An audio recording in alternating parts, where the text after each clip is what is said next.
Formation des directeurs et directrices d'école. Livret 1. Savoir gérer son école pour conduire le changement. Séquence 1. Maîtriser la gestion des ressources humaines de son école. Prendre une sanction négative. Dans l'exercice de tes responsabilités, tu pourras être amené à envisager une sanction négative suite au comportement d'un de tes collaborateurs ou collaboratrices dans l'exercice de ses fonctions. Cependant, en général, le prononcé de la sanction relève d'une autorité supérieure. Il te reviendra donc d'instruire l'affaire et de transmettre un rapport circonstancié à cette autorité, qui prononcera éventuellement la sanction.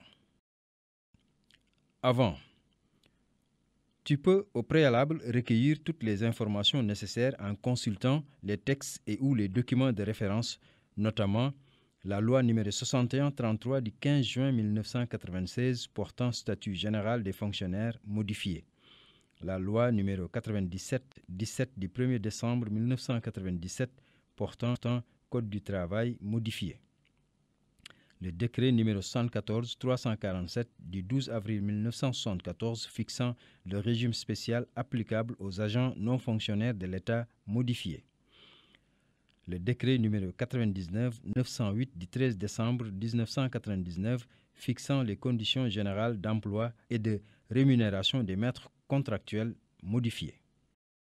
Après, lorsque tu as constaté un manquement objectif commis par l'un des personnels placés sous ton autorité, tu procéderas à une investigation rigoureuse pour caractériser la faute.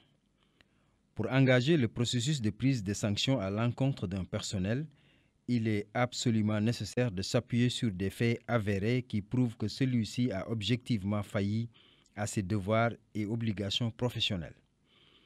Une mesure disciplinaire ne peut pas se fonder sur des rumeurs, des suspicions ou une opinion.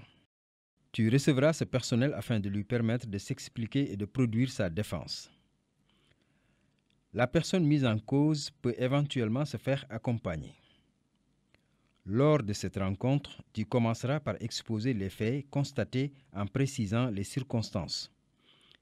Tu demanderas à ce personnel d'exposer sur quel point sa version des faits diffère et les arguments qui la fondent.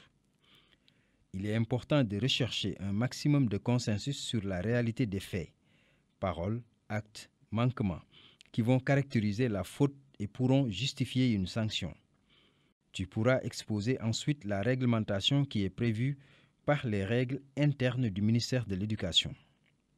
Dans certains cas complexes où tu t'interroges sur la justesse et la pertinence de ton jugement, tu peux surseoir à ta démarche le temps de prendre conseil auprès de ton IF. Si malgré tous ces efforts et entretiens oraux, la situation ne s'améliore pas, tu passes à une autre étape. Tu lui adresses une demande écrite d'explication. La fonction de cette démarche est de laisser à ton adjoint ou adjointe le soin de donner par écrit les raisons qui justifient les faits ou comportements incriminés. La demande d'explication et la réponse ou l'absence de réponse constituent les éléments fondamentaux du dossier que tu devras instruire pour les transmettre à la tutelle. IF. Tu informeras ce personnel que tu rends compte par écrit de la situation à l'autorité compétente. Tu rédigeras enfin ton rapport circonstancié pour ton supérieur, IF et ou sous-préfet, en exposant le plus objectivement et le plus rigoureusement possible les faits ainsi que l'entretien. Tu pourras, mais après cet exposé, exprimer ton analyse personnelle. Voici un exemple de rapport.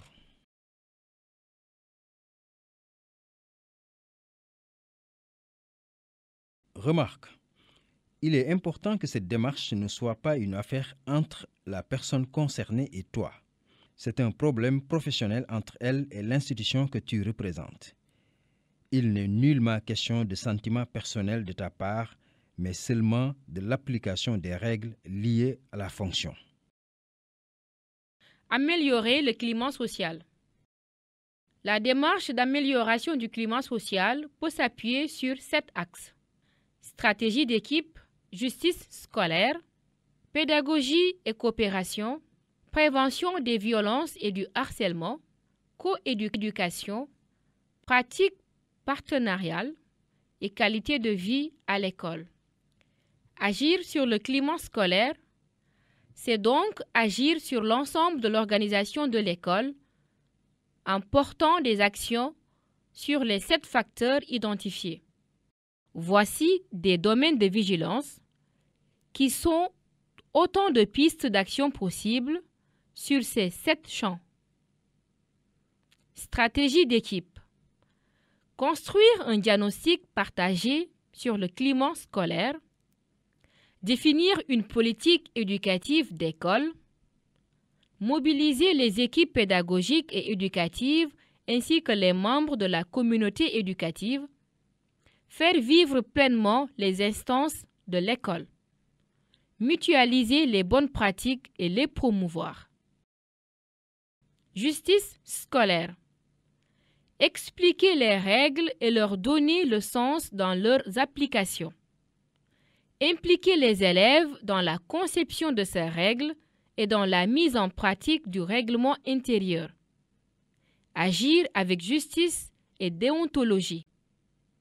Développer la médiation. Développer l'inclusion scolaire. Valoriser toutes les voies de formation des élèves en milieu scolaire. Pédagogie et coopération. Faire du lien entre les apprentissages et le climat scolaire. Renforcer la notion de bienveillance dans les pratiques pédagogiques et dans les évaluations des élèves. Développer les compétences psychosociales des élèves. Prévention des violences et du harcèlement. Mettre en place un plan de prévention des violences en milieu scolaire. Prévenir et traiter toute forme de discrimination. Prévenir et gérer les comportements violents par des réponses rapides. Travailler sur le climat social après une situation de conflit ou de tension. Développer le travail de prévention avec les assistants de prévention et de sécurité et les équipes mobiles de sécurité. Coéducation. Mobiliser tous les membres de la communauté éducative. Renforcer le rôle des parents dans la préparation au sein de l'école ou de l'établissement. Valoriser les rencontres avec les parents. Impliquer les parents dans la vie de l'école. Travailler sur la communication envers les parents d'élèves. Pratique partenariale. Renforcer le lien avec les associations locales. Renforcer le partenariat avec les collectivités territoriales. Établir les liens étroits avec tous les partenaires internes à l'éducation nationale et en informer aux autorités académiques. Qualité de vie à l'école et dans l'établissement. Agir sur l'organisation du temps de la journée. Agir sur l'accueil des élèves et des personnels. Agir sur les espaces scolaires et sur le matériel. Agir sur les temps extrascolaires. Agir sur l'image de l'établissement ou de l'école pour renforcer le sentiment d'appartenance et de bien-être.